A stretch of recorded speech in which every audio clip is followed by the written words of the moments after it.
Welcome back. Let's get into business. Now, Kenya Breweries Limited has urged the government to rethink its tax policy on beverage spirits to address the problem of illicit alcohol in Kenya and falling tax revenues. This call comes after the tax returns, which were previously done monthly, are now required in advance, even on weekends. Esther Diana with the report. Kenya Breweries Limited has termed the new legal requirement to make excise payment on alcoholic beverages within 24 hours a nuisance and cumbersome. The managing director also noted that the excise increase is a dangerous move for the government and the population. Therefore, he cautions the government against it. It is not a clear relationship between excise increase and excise collection.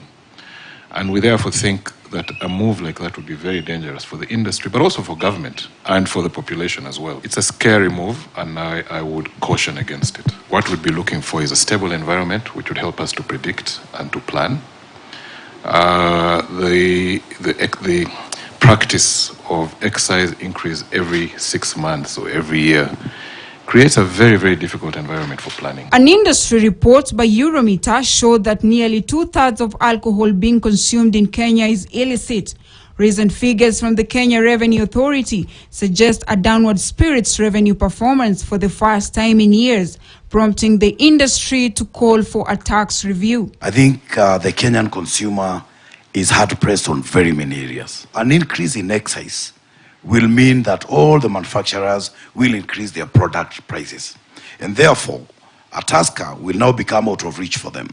And because you still want to celebrate your life and enjoy a drink, we will be forcing people to go into illicit. Following a draft tax policy that raised a debate on whether or not to revise tax provisions every 2 years, East African Breweries Limited Corporate Relations Director Eric Initi noted that their proposal on that debate would be 5 years. The brewers say that 5 years is a more realistic plan in terms of capital investment, as it will allow them to plan better and regroup their investment. For KTN News, I'm Esther Diana.